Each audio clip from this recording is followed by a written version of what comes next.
He thought the divorce had left her with nothing. He was wrong. If you're finding this story today, maybe it's because you've also had to start over from zero.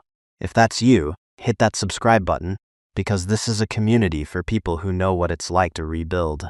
The air in the lawyer's office was the temperature of forgetting, not cold, not warm, just a sterile recycled neutrality that was supposed to soothe but only managed to erase. I sat in a leather chair that sighed every time I shifted my weight, the sound of a disappointed ghost. Outside, a persistent November rain washed the city down to its gray bones. On the polished mahogany table between me and Ms. Albright lay the final document, a stack of paper that represented the formal amputation of my life. My signature was the only thing missing. "Just here, Chloe," Ms. Albright said, her voice a careful, practiced calm. She pointed with a silver pen, its tip hovering over the line. I picked up the cheap plastic pen the office provided. The ink was black. It felt appropriate. For 2 years, my life had been a blur of legal jargon, financial disclosures, and the slow, methodical dismantling of a future I had once believed in. Mark, my soon-to-be ex-husband, had been brilliant at it. He moved through the process like a surgeon, precisely cutting away every shared asset, every joint account, every piece of furniture we'd picked out together on hopeful Saturday afternoons. He took the house we'd renovated, the car we'd taken road trips in, the savings I'd contributed to from my own salary before he'd convinced me to quit my job. He even took the dog. His lawyer argued that since he'd paid the adoption fee, Baxter was technically his asset. An asset, that's what it all came down to. I looked at the line. My hand was steady, which surprised me. I thought it would be shaking. But after 2 years of constant low-grade terror, all that was left was a profound and hollow exhaustion. There was nothing left to be afraid of. He had already taken everything. I signed my name. Chloe Sterling, the last time I would ever write that name. The ink bled slightly into the thick paper, a tiny, dark starburst. It was done. Miss Albright took the document, her movements efficient. She slid it into a folder, which she then placed into a briefcase with a decisive snap. "It's over," she said, offering a small, tight smile that didn't reach her eyes. She was a good lawyer, pragmatic and sharp, but she dealt in dissolutions. She was an expert in endings. I nodded, unable to form words. The silence in the room was suddenly immense, a vacuum where a marriage used to be. The rain tapped against the window, a quiet, indifferent applause. I stood up, my legs feeling like they belonged to someone else. I had walked into this office as a wife, and I was walking out as, what, a legal stranger? A single woman with $50 in her checking account and a single suitcase of clothes in a friend's spare room. That was the sum total of my existence. "I'll have the final decree mailed to your new address," Ms. Albright said, walking me to the door. I gave her my friend's address, the words tasting like charity in my mouth. As I stepped out into the hallway, the scent of old paper and carpet cleaner replacing the sterile air of the office, she hesitated. "Chloe," she said, her professional mask slipping for just a second. "You're 28 years old. This isn't an end. It's just a very difficult chapter break." I tried to smile, but my face wouldn't cooperate. "Thank you for everything." I walked away without looking back. The sound of her office door clicking shut behind me like the final punctuation mark on a sentence I never wanted to read. The elevator ride down was silent. I stared at my reflection in the polished brass doors. A pale woman with tired eyes stared back. She looked unfamiliar, like a distant relative I'd only seen in photographs. That night, I slept for 10 hours, a deep, dreamless, leaden sleep. When I woke up, the world felt exactly the same and yet fundamentally altered. The finality hadn't brought relief, just a vast, empty quiet. The phone call came 3 days later.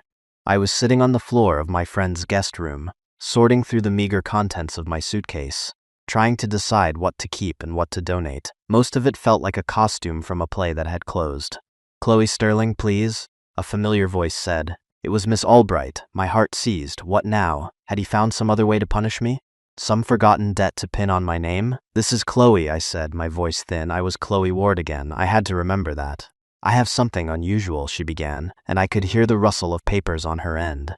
"I was closing out your file, doing a final audit of the asset declarations for archival purposes. It's just a formality, but I found something, an omission, or rather, something that was declared but overlooked." I held my breath. "What is it?" "A property, deed of trust. It was filed in your name, your maiden name. Chloe Ward, on your 18th birthday, a gift from your father, it seems. It was listed on the initial asset sheet, but its declared value was 0. It was filed as a derelict commercial property with significant tax arrears. Mark's lawyers must have seen it as a liability and ignored it. Frankly, So did I, my father. He had passed away 5 years ago, a sudden heart attack that had left a hole in my life I never quite knew how to fill. Our relationship had been complicated. He was a quiet, often distant man, a dreamer who'd been beaten down by life. I loved him, but I never felt like I truly knew him. A property, I repeated, my mind struggling to catch up. Where? A place called Northwood.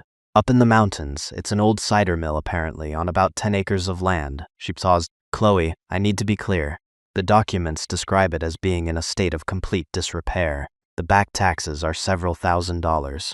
It's likely worth less than what's owed on it. But it is yours. Free and clear of the divorce settlement. He can't touch it. It was a premarital gift, and he either never knew about it or didn't care enough to investigate it. An old cider mill. Vague, dreamlike memories surfaced. My father, smelling of sawdust and autumn, talking about a place he was going to fix up one day. A place for us. I'd been a teenager, more interested in friends and boys than my father's quiet, broken-hearted schemes. I'd forgotten all about it. What do I do? I asked, the question sounding helpless even to my own ears. Legally? Nothing. It's yours, Ms. Albright said. Practically?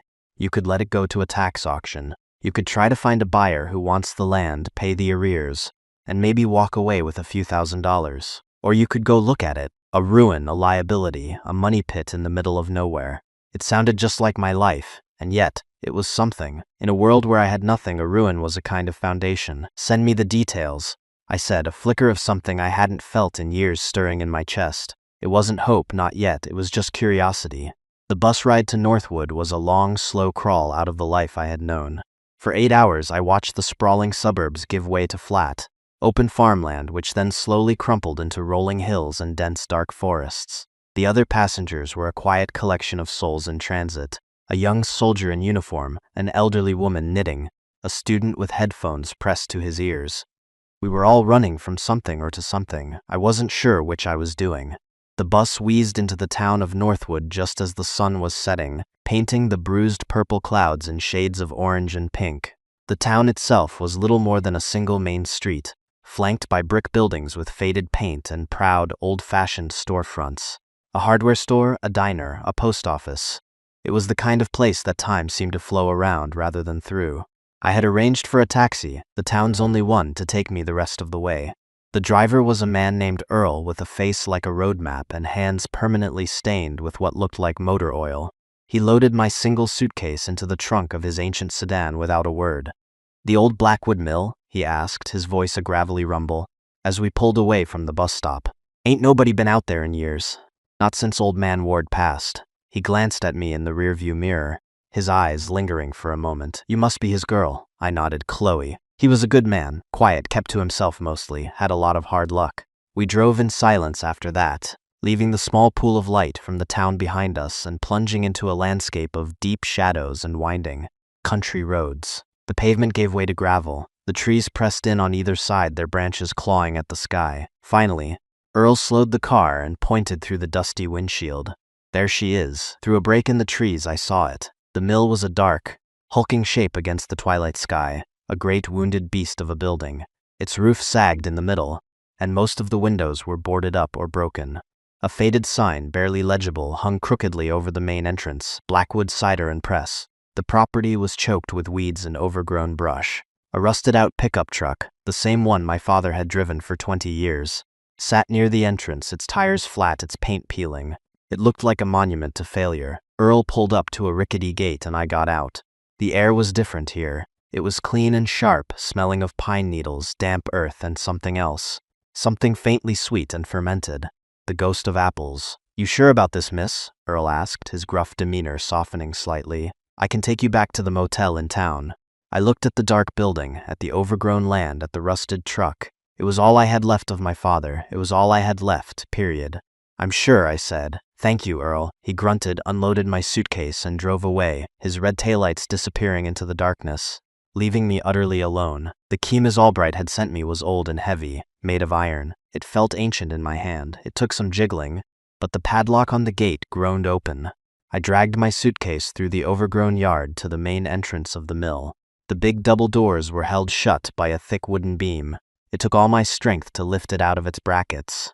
The doors swung inward with a deep, moaning creak, opening into a vast cathedral-like darkness. I fumbled for the flashlight on my phone.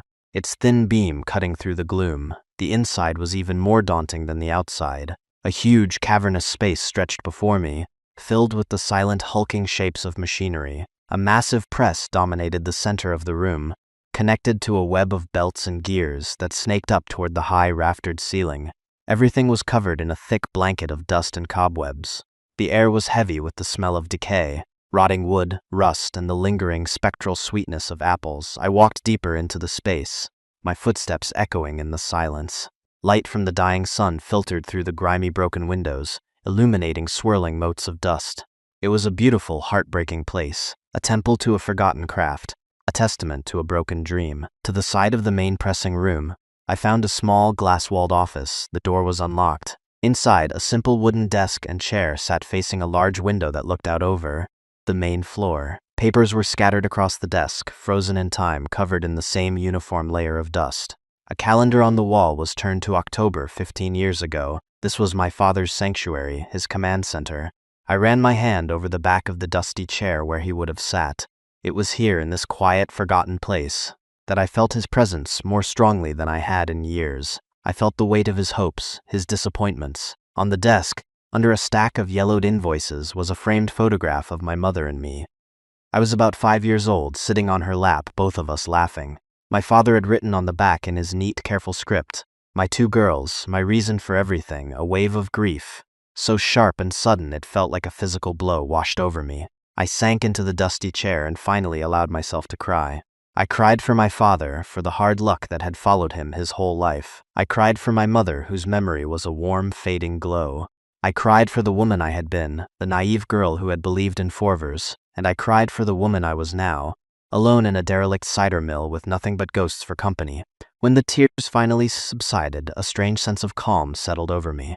The place was a wreck, it was a mess, but it was my mess. As I sat there in the growing darkness, my eyes scanned the small office. My gaze fell upon the floorboards beneath the desk. One of them looked different. The wood was slightly newer, the seam around it more pronounced. It reminded me of something my dad used to say when I was a kid, a little joke between us. "Every good workshop needs a secret spot," he'd tell me. "A place for treasures." I knelt down, my heart starting to beat a little faster. I used the end of the iron key to pry at the edge of the board. It resisted, then gave way with a small pop. Beneath it was a dark, rectangular cavity, and nestled inside that cavity was a heavy olive green, military-style ammunition box. It was locked with a simple combination lock. My mind raced. A combination. What would he have used? I tried my birthday. Nothing. His birthday. Nothing. My mother's birthday. The lock clicked open. My hands were shaking as I lifted the heavy lid. The inside was lined with oilcloth. There was no money, no treasure in the conventional sense. There was just a thick stack of envelopes, bound together with a faded red ribbon. They were all addressed to me in my father's familiar handwriting. The first one on top simply said, "For Chloe, when you need it most." I sat on the dusty floor of my father's forgotten office, the single beam of my phone's flashlight illuminating the pages in my lap, and I began to read. The world outside, with its legal battles and painful endings, dissolved. There was only the rustle of paper, the scent of old ink, and the silent voice of my father, speaking to me across the years. "My dearest Chloe," the first letter began. The date at the top was from the day after my wedding to Mark. If you are reading this, it means that life has taken a turn you did not expect. It means you are here, at the mill, and it means you are alone. I am so sorry for that. I hope you never have to read these words. I hope with all my heart that the man you married is the good man you believe him to be, that he loves you and protects you, and that you are living a happy life far from this broken-down old place. But I was a fool once, too. I trusted the wrong people. I believed in promises that turned out to be hollow. And love, my sweet girl, does not always make us wise. Sometimes it makes us blind. So I am writing this as a kind of insurance policy, a map back to yourself in case you ever get lost. I had to stop reading, my vision blurred by a fresh wave of this. He had seen it. All along, he had seen something in Mark that I had refused to see. The subtle control, the way he isolated me from my friends, the casual dismissal of my opinions. I had called it love. My father had recognized it for what it was. I wiped my eyes on the sleeve of my jacket and continued reading. The letters formed a hidden autobiography, a confession, a final accounting of a life I had only ever seen from the outside. He wrote about buying the mill with the money his own father had left him, his dream of building a family business, a legacy to pass on to me. He described the early years with my mother, the hope they had shared, the way she'd sketched out logos for the cider bottles and planted a small orchard of heirloom apple trees out back. Then the tone of the letters shifted. He wrote about my mother's illness, the years of hospital visits and crushing medical bills that had bled them dry. He'd sold off equipment, taken out second and third mortgages on our home, done everything he could to keep the dream of the mill alive while fighting to save the love of his life. After your mother was gone, he wrote, the world lost its color. The mill, which had been a place of hope, became a monument to everything I had lost. The bank took our house. We moved into that small apartment, and I took the job at the lumber yard. I know you felt I'd given up, that I'd let her down. The truth is, I was just trying to keep my head above water, Chloe. I was drowning. He explained that on my 18th birthday, with his own finances in ruins and creditors hounding him, he'd done the only thing he could think of to protect the last piece of their dream. He used the last of his savings to pay a lawyer to transfer the deed of the mill into my name. He'd registered it as a derelict, worthless asset to keep it off anyone's radar. It was a legal maneuver to shield it from his own debts. It was the only thing I had left to give you. Honey, a broken-down building and 10 acres of weeds. It wasn't much of a legacy, but it was yours, untouchable. A place to fall, if you ever needed one. The next series of letters, written over several years, detailed his observations of Mark. He wrote about their first meeting, how Mark had shaken his hand but hadn't looked him in the eye. He noted the expensive watch Mark wore, the way he talked about money, the subtle condescension in his voice when he spoke about my job. He sees you as a beautiful thing to own, not a person to cherish, one letter read. I tried to warn you in my clumsy way, but you were in love, and I knew if I pushed too hard he would find a way to cut me out of your life entirely. So I stayed quiet, I watched, and I prayed I was wrong, and I made sure this place was waiting for you, just in case. My whole body was shaking. The guilt was a physical weight, crushing my chest. My father hadn't been distant and disapproving. He had been terrified for me. He had been watching over me in the only way he knew how, creating a secret lifeboat while I happily sailed toward an iceberg. The final letter was dated just a week before his heart attack. His handwriting was a little shakier, the loops in his letters less certain. I'm tired, Chloe. I feel like I've been fighting a losing battle my whole life. But I've been coming out to the mill again, clearing some of the brush, patching the roof where I can. It feels good to work with my hands again. There's something here, honey. Something more than just old machines and bad memories. I've been doing some research, talking to some old-timers. The developer who's been sniffing around, a company called Mountain Ridge Properties. They don't want the land for condos like everyone thinks. They've been buying up old farms all over the county, paying bottom dollar. They're looking for something else. The old stories about this land are true. They called it Sweetwater Creek for a reason. I had a sample tested. It's a geological anomaly. There's a deep aquifer of incredibly pure water under this land, a spring. The flow rate is astronomical. It's worth more than the timber, more than the land itself, more than this old mill 100 times over. That's what they're after. They're trying to buy up the water rights for next to nothing. I've hidden the geological surveys and the water rights documentation. I didn't trust putting them in a bank. You're a smart girl, Chloe. You'll find them. The answer isn't in what's on the land, but what's under it. This place isn't a ruin. It's a well. Don't let them steal it from you. This is your birthright. This is your mother's legacy. It's the second chance I never had. Don't be afraid. You are stronger than you think. You are my daughter. All my love, Dad. I sat in the darkness for what felt like hours, the letters clutched in my hand. The entire narrative of my life had been rewritten. The shame I had felt about my father's financial failures was replaced by a profound, aching understanding of his sacrifice. The anger I felt toward Mark was now joined by a cold, hard fury. He hadn't just tried to ruin me. He had tried to erase a legacy he never even knew existed. And the fear, the helpless, suffocating fear that had been my constant companion for 2 years was finally blessedly gone. In its place, a single clear and powerful feeling began to grow. Resolve. The first light of dawn was filtering through the broken windows when I stood up. My legs were stiff. My body was exhausted, but my mind was clear. I knew what I had to do. The cellar. The answer was under the land. I found the cellar door behind a stack of rotting apple crates. It was a heavy wooden hatch set into the floor. It took all my weight to lift it. A set of steep stone steps led down into a cool darkness. The air smelled of earth and stone and time. I used my phone's light to navigate. The cellar was larger than I expected, a labyrinth of stone-walled rooms.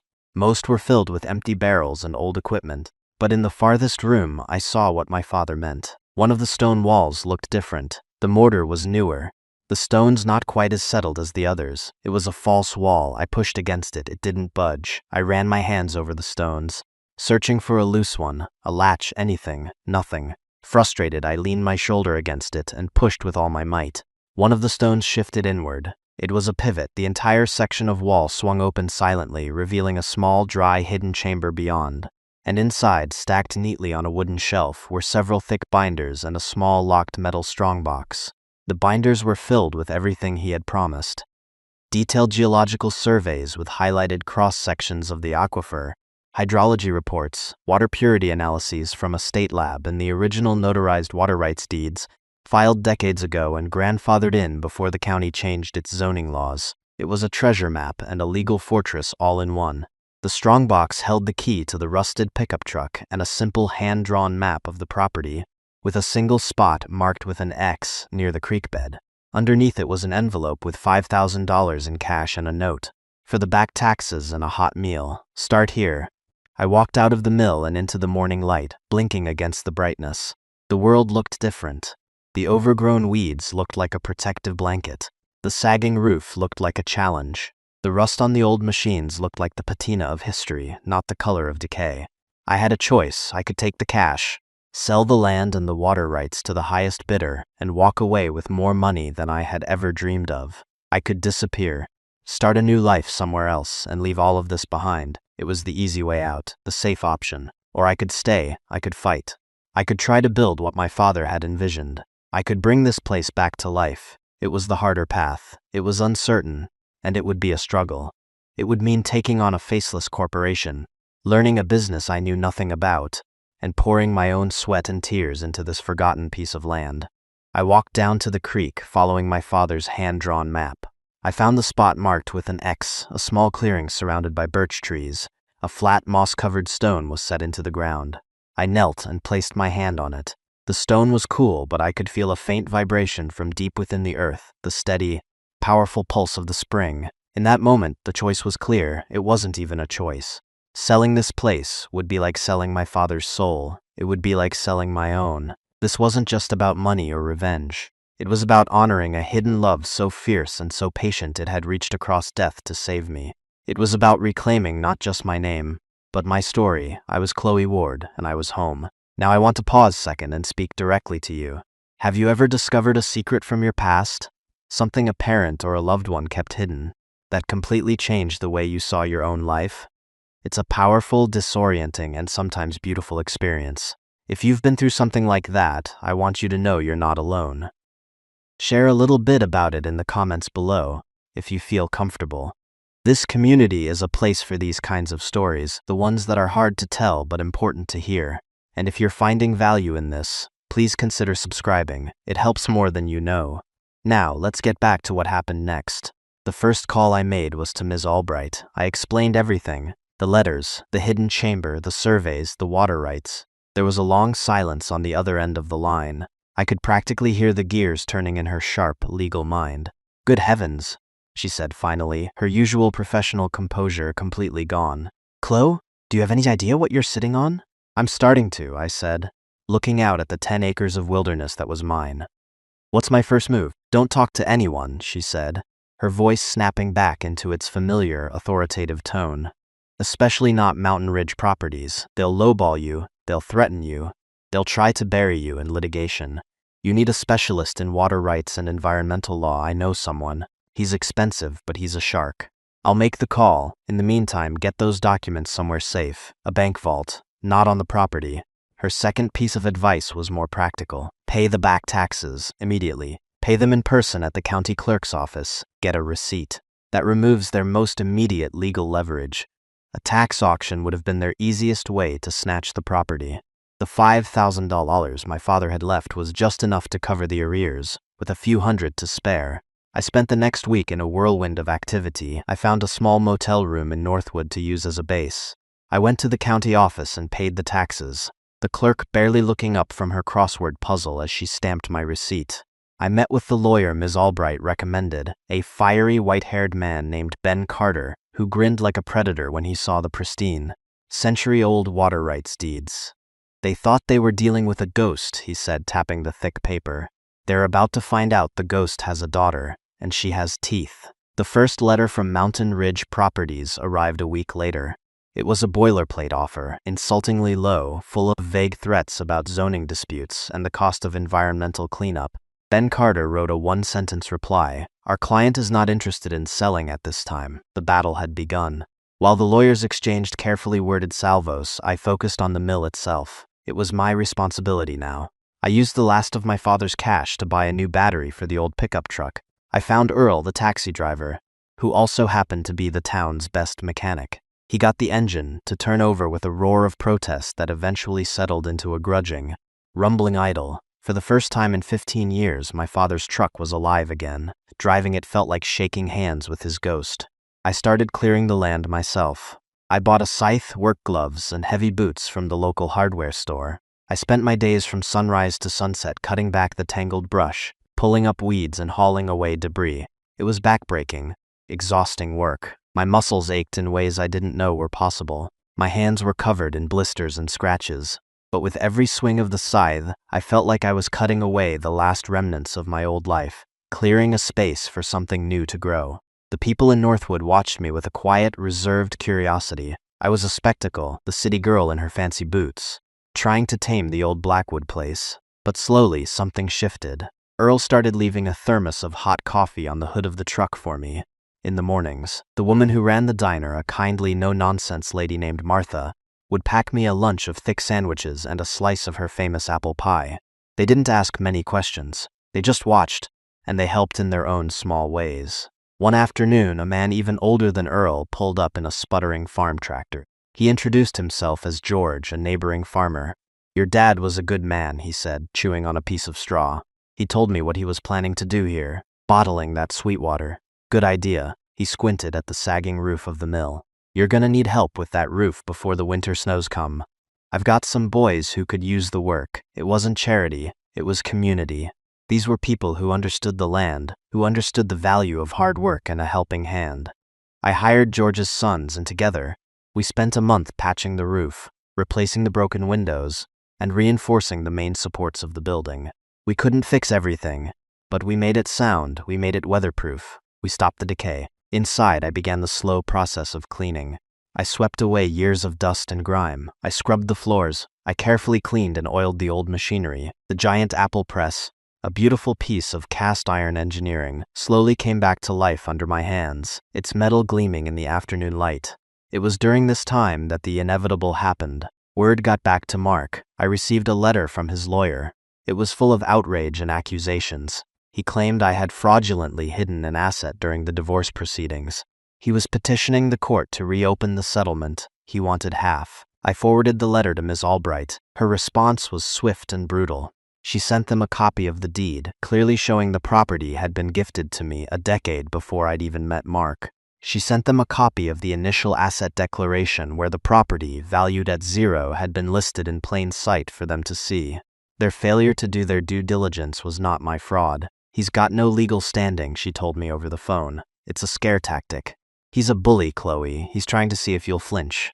I didn't flinch. I wrote a check to Miss Albright from the small business loan I'd managed to secure against the property's new, much higher appraisal, and I told her to fight him with everything she had. I hung up the phone and went back to work on the mill.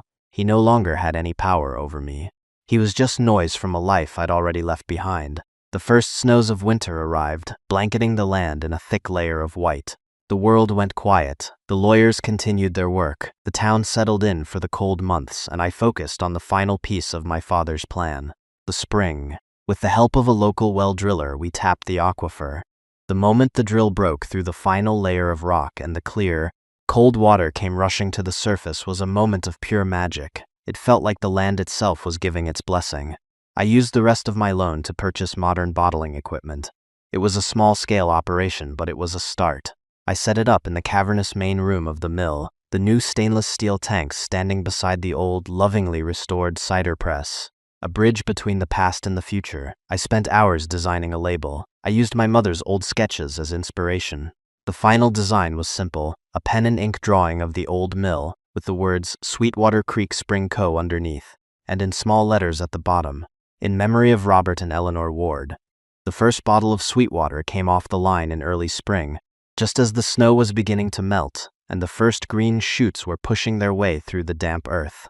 I held it up to the light. It was just water, but it was also a promise kept, a legacy honored, a future I had built with my own 2 hands. It was my second chance. Clear and pure and real. Months have turned into a year. The business is growing slowly but steadily. We're in a few local stores now, and a distributor in the city has started placing larger orders. Mountain Ridge Properties, after a long and expensive legal battle, finally gave up and turned their attention to other, easier targets. Mark's petition to reopen the divorce was dismissed by the court. I haven't heard from him since. I live in a small apartment I built in the loft of the mill, overlooking the main floor.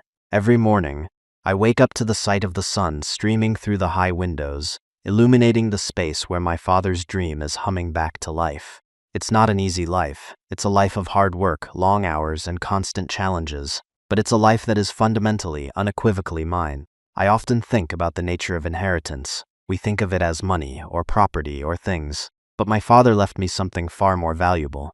He left me a path back to myself. He left me the knowledge that a place that looks like a ruin can actually be a foundation, that what is broken can be mended, that what is lost can in some way be found again. This old mill isn't just a building. It's a testament to a father's quiet, stubborn love. And it's my home. It's the place that didn't just give me shelter, but gave me back my own strength. And that's a truth worth more than all the water in the world. I want to end by saying thank you. Thank you for listening to my story. The lesson I take from all of this is that our deepest roots are often hidden, and sometimes we have to go digging through the ruins of our past to find the source of our greatest strength. Your past doesn't define you, but it can be the wellspring of your future if you have the courage to face it. If this story resonated with you, if you've ever had to find strength in a place of loss, please hit that like button and subscribe to the channel. My goal is to create a space where stories like ours can be shared and heard, and please share your own story in the comments.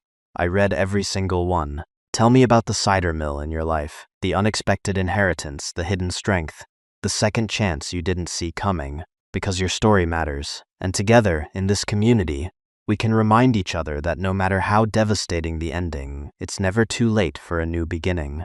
That sounds perfect. Yeah, I feel like it's been like a really good Photopia day so far.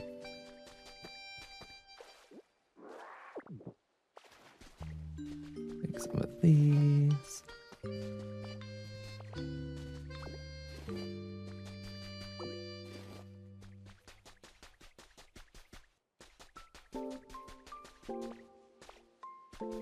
And pick up the seaweed.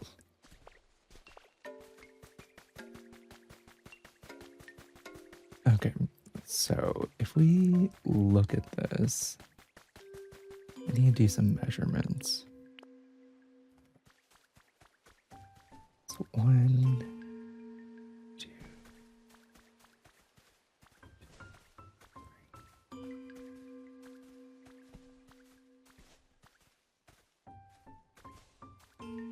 Okay, I think this needs to be put back one more.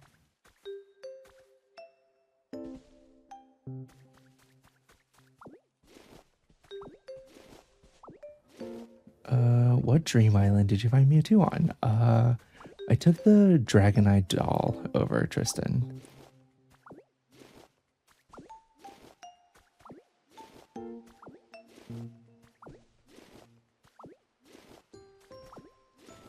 What do you do with your excess materials? Should I create a cave of storage to come back to or what? So pretty much what I've been doing, California.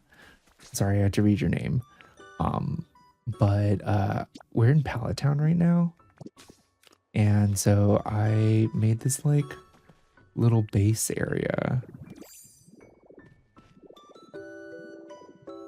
And I have like a bunch of chests and stuff over here that I've just been like dumping extra materials in and stuff like that.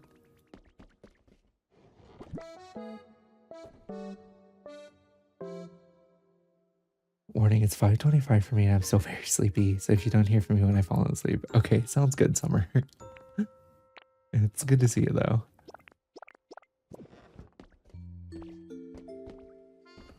I always always remember when I want to watch and play Stardew Valley. Oh, that does seem really handy for that, Nelly. Oops, I didn't mean to put that in there.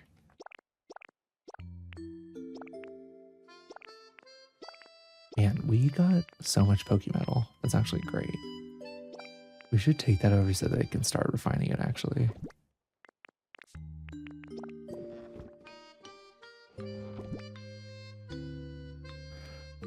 So do you go back to your town and gather what requests are asked? I'm constantly having to dump random stuff. Yeah, well, we've also finished the main story quest at this point. So this is pretty much just like where we operate out of now.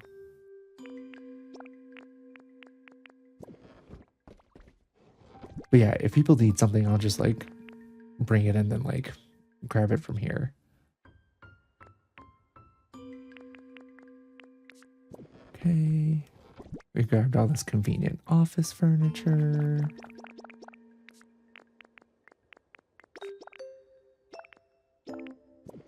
All these decorations. Wait, that storage room set up though?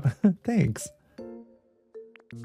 It definitely took some work for sure. Oh, I didn't mean to bring that. There we go. But I do love it. I feel like we need that bell for something and I don't know what.